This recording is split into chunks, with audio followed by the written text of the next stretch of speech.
لا حول ولا قوة إلا بالله العلي العظيم. حسبنا الله ونعم الوكيل، نعم المولى ونعم النصير. أعوذ بالله من الشيطان الرجيم. بسم الله الرحمن الرحيم.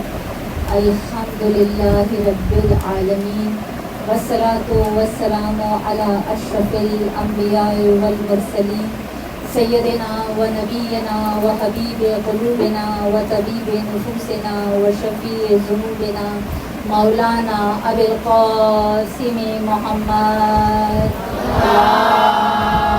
اللهم صل على محمد وآل محمد وعجل فرجهم وعلى أهل بيته الطيبين الطاهرين المعصومين المظلومين ولعنة الله على أعدائهم أجمعين. أما بعد، فقد قال الله سبحانه وتعالى في كتابه المبين وفرقانه الحميد وقوله الحق. بسم الله الرحمن الرحيم. إنما يريد الله ليذهب عنكم الرجس أهل البيت ويطهركم تطهيرا. اللهم صل على محمد وآل محمد وعجل فرجهم. عزیزان امام سب جانتے ہیں کہ بعد ثنائے پروردگار عالم اور بعد درود محمد و آل محمد علیہ السلام میں اپنی مجلس کا ابتدائی حصہ مخصوص کرتی ہوں اپنے وقت کے امام زمانہ علیہ السلام کے ذکر مبارک سے، جس کی بنیادی وجہ یہ ہوتی ہے کہ ہم فرش عزا پر آ کر زیادہ سے زیادہ وقت کے امام کی معرفت کو حاصل کر سکیں. اس لیے کہ اگر ہمیں اپنے وقت کے امام کی معرفت نہیں ہے تو اس کا مطلب ہے کہ ہماری زندگی کا کوئی مقصد بھی نہیں ہے، اور فرش عزائے حسینی پر آنے کا مقصد بھی فوت ہو جاتا ہے اگر وقت حسین کو نہ پہنچے. بار بار یہ جملے دہراتی ہوں کہ کربلا برپا ہی نہ ہوتی اگر وقت حسین کی معرفت ہوتی. ادھر لشکر یزید اپنی آنکھوں سے اپنے وقت کے امام کو دیکھ بھی رہا تھا اور اپنے کانوں سے امام کے کلام کو سن بھی رہا تھا. 84 خطبے ہیں امام حسین علیہ السلام کے، جو آخری خطبہ میرے مولا نے صبح عاشور دیا ہے. وہ تمام لشکر اپنے کانوں سے سن رہا تھا مگر دلوں پر اثر نہیں ہو رہا تھا، اس لیے کہ امام کو دیکھ تو رہے تھے، امام کو سن تو رہے تھے، لیکن دیکھنا اور ہے اور پہچاننا اور ہے. اور یہ میرا وہ واحد امام ہے کہ جس کے وجود پر تمام مکاتب فکر کا اتفاق ہے. کوئی امام مہدی علیہ السلام کے وجود سے انکار نہیں کرتا.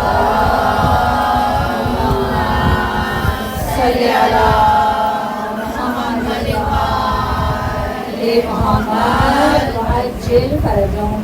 ایک ہی اختلاف ہے کہ ہمارے یہاں یہ ہے کہ امام پردہ غیبت میں موجود ہیں اور ان کی ولادت ہو چکی ہے، حاضر امام ہیں، اور ان کے یہاں یہ کانسیپٹ ہے کہ ابھی ان کی ولادت ہوگی.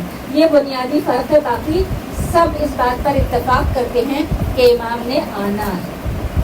سوشل میڈیا پر ڈاکٹر اسرار احمد جو مشہور و معروف اہل سنت کے عالم دین ہیں، ان کا ایک کلپ موجود ہے کہ اس میں ایک پروگرام میں کسی نے ان سے کوئی سوال کر رہا ہے امام زمانہ علیہ السلام سے متعلق کہ یہ جو امام نے آنا ہے، کیا یہ پوچھ رہے ان سے کہ کیا یہ صحیح ہے کہ جب امام آئیں گے تو اس وقت جناب عیسیٰ علیہ السلام وہ اولو العزم پیغمبر، وہ صاحب شریعت نبی، وہ بھی تشریف لائیں گے اور امام کے پیچھے نماز پڑھیں گے، یعنی ان کی اقتداء کریں گے. وہ کس سے پوچھیں؟ ڈاکٹر اسرار احمد سے پوچھیں. ڈاکٹر اسرار احمد نے کہا کہ ہاں بالکل ایسے ہی ہے، ہماری کتابوں میں بھی یہی لکھا ہے کہ ہاں جب وہ آئیں گے تو اس وقت جناب عیسیٰ بھی زمین پر اتریں گے اور وہ ان کے پیچھے نماز پڑھیں گے. تب وہ پوچھتا ہے کہ کیا ایسا ہے کہ یہ جو ہے یہ صرف شیعوں کے امام ہیں کیا ہمارے امام نہیں؟ پھر بھی یہ سوال ہوا ہے. دیکھیے ڈاکٹر اسرار احمد کا وہ جملہ کہ جو اس وقت انہوں نے کہا کہ رسالت مآب صلی اللہ علیہ وآلہ وسلم ہمارے نبی درود پڑھیے محمد علیہ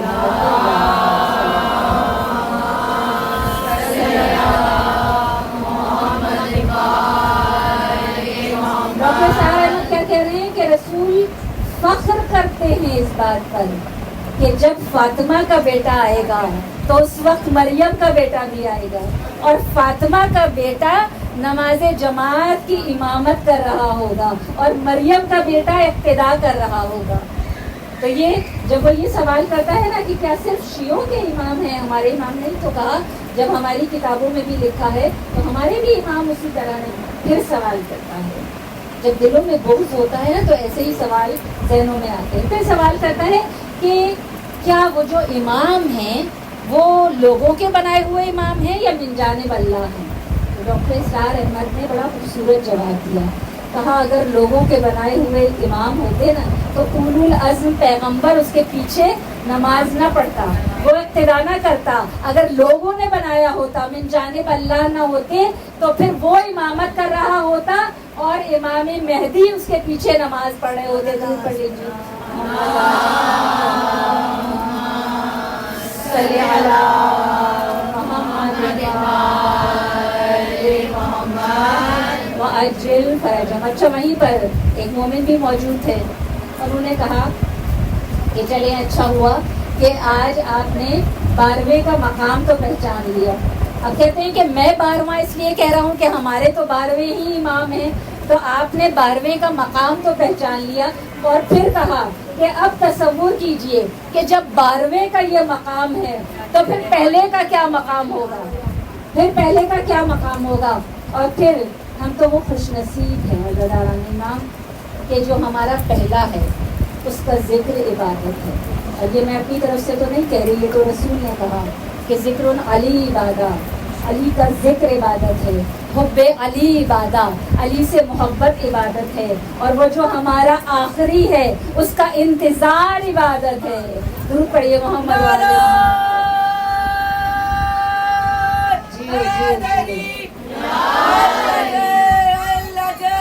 یا امام یا امام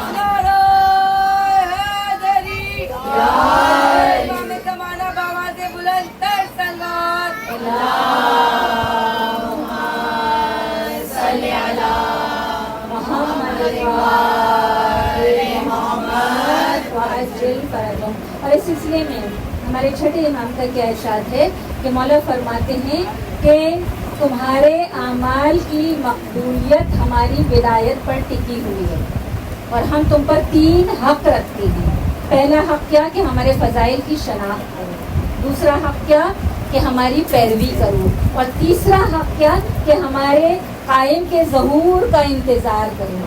تو زان امام یہ جو اعتراض ہوتا ہے نا، ایک اور اعتراض ہوتا ہے. پہلے تو وہ زمانے الگ تھے نا کہ جب اعتراضات گھروں میں بیٹھ کے ہوا کرتے تھے، اب تو سوشل میڈیا پر اعتراض ہوتے ہیں تو اس لیے اعتراضات ہم تک پہنچتے بھی رہتے ہیں.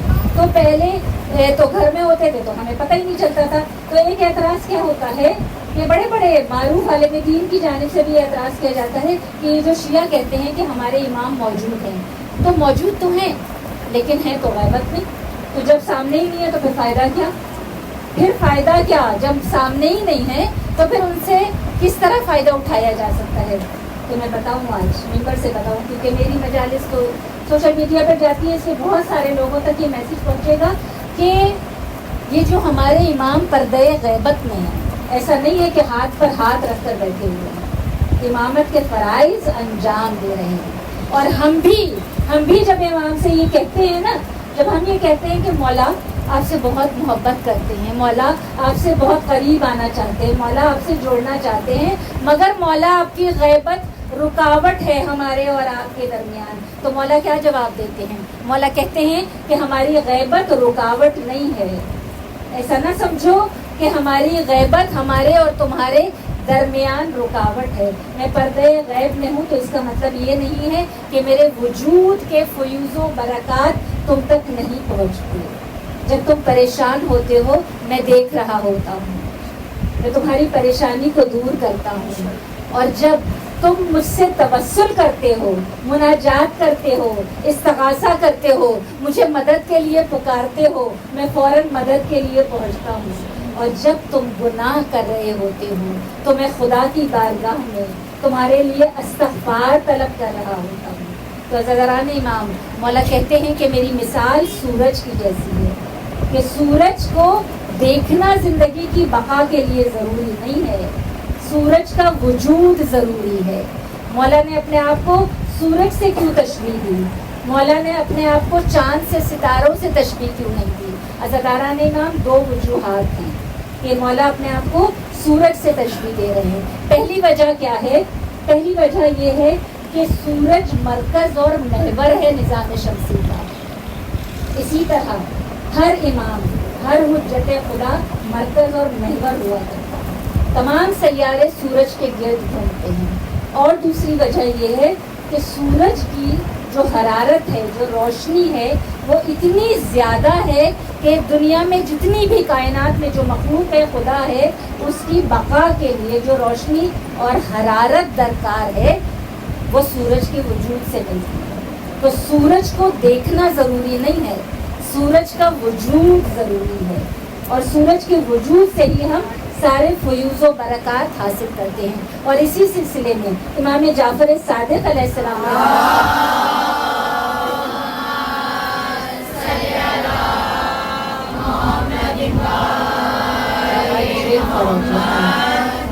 مولا کیا فرماتے ہیں؟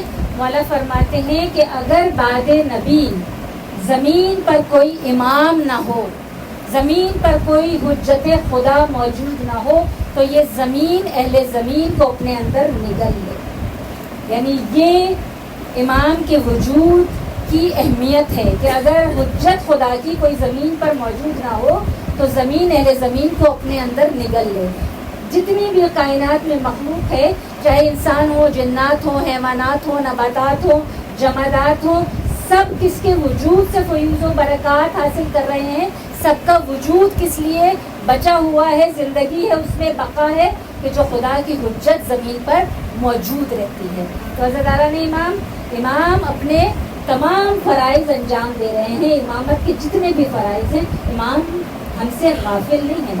امام ہاتھ پر ہاتھ رکھ کے نہیں بیٹھے ہیں. اور اس کی تصدیق کے لیے یہ واقعہ آپ کی سماعتوں کی نظر کروں کہ آپ کو پتہ ہے کہ میں کوئی حدیث، کوئی روایت، کوئی واقعہ جب تک مجھے اس کی آتھینٹسٹی کا یقین نہ ہو میں ممبر سے نہیں پڑھا کرتی. صرف اس لیے کہ یہ ممبر جس پر ہم بیٹھے ہیں، جس کے ہم اہل نہیں ہوتے، مگر بی بی کا کرم ہوتا ہے کہ وہ یہ سعادت عطا کر دیتی ہیں، تو ہمارا حساب بھی بڑا سخت ہونا ہے.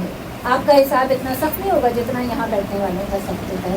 تو کوئی بھی ایسی بات جو ممبر سے کی جائے جس سے کوئی ایک انسان بھی اگر گمراہ ہو گیا تو پوری انسانیت کو گمراہ کرنے کے مترادف ہے. اور اگر کسی ایک انسان نے بھی ہدایت پا لی تو وہ پوری انسانیت کی ہدایت کے مترادف ہے. تو یہ واقعہ جو کتاب ملاقات امام زمانہ علیہ السلام سے پڑھ رہی ہوں، اس میں بے شمار واقعات ہیں. 2 جلدوں پر مشتمل یہ کتاب ہے. اس میں یہ واقعہ لکھا ہے کہ کوفے کا واقعہ ہے کہ ایک عالم دین ہے جو حج پر جا رہے ہیں. حج پر جانے کے لیے نکلتے ہیں تو ان کے ساتھ ظاہر ہے بہت سارے لوگ ہیں. آج کا زمانہ اور ہے کہ آج بھی ہم گروپ کی شکل میں جاتے ہیں حج پہ اور زیارات پہ. تو اس زمانے میں بھی لوگ اسی طرح جایا کرتے تھے. تو جو 7 لوگ تھے انہوں نے کیا کیا کہ جو ان کے پاس جتنے بھی پیسے تھے، جو کچھ وہ خرچے کے لیے ساتھ لے کر گئے تھے، تو وہ اسی عالم دین کے پاس انہوں نے رکھوا دیے کہ آپ اپنے پاس رکھ لیں تاکہ محفوظ رہیں. جب ہم وہاں پہنچیں گے تو ہم آپ سے لے لیں گے. آج تو الگ طریقے ہیں. ظاہر ہے کہ آج جو گروپ کے جو قافلہ سالار ہوتے ہیں وہ پہلے سے ہوٹلز میں ریزرویشن کرا لیتے ہیں اور سارا انتظام کر لیتے ہیں. کک ساتھ جا رہے ہوتے ہیں. اس وقت ان کے پاس جتنے پیسے ہوتے ہیں سب اپنے اپنے پیسوں کے حساب سے ظاہر رہائش کا وہاں بندوبست کرتے ہیں اور کھانے پینے کا بندوبست کرتے ہیں. اب وہ عالم دین جنہوں نے سب کے پیسے اپنے پاس رکھ لیے، اب راستے میں ظاہر اس طرح باہر تو جاتے نہیں تھے، بائی روڈ جاتے تھے، پیدل اتنی دور کے سفر کرتے تھے. راستے میں جب تک گئے جگہ قیام کیا آرام کرنے کے لیے. اب جب آرام کر رہے تھے وہاں کچھ راہزن آ گئے، ڈاکو آ گئے اور وہ جو عالم دین تھے ان کے پاس وہ جو تھیلا تھا جس میں سارے پیسے رکھے تھے وہ لوٹ کر لے کے چلے گئے. اب یہ تو عالم دین بہت پریشان ہے کیونکہ ظاہر ہے ان کی ذمہ داری ہے. لوگوں سے کیا کہیں گے؟ لوگ تو یہی کہیں گے نا کہ آپ کے پاس رکھوائے اس وجہ سے تھے کہ محفوظ رہے، تو آپ نے ہی اگر گھما دیے تو پھر ہم کیا کریں.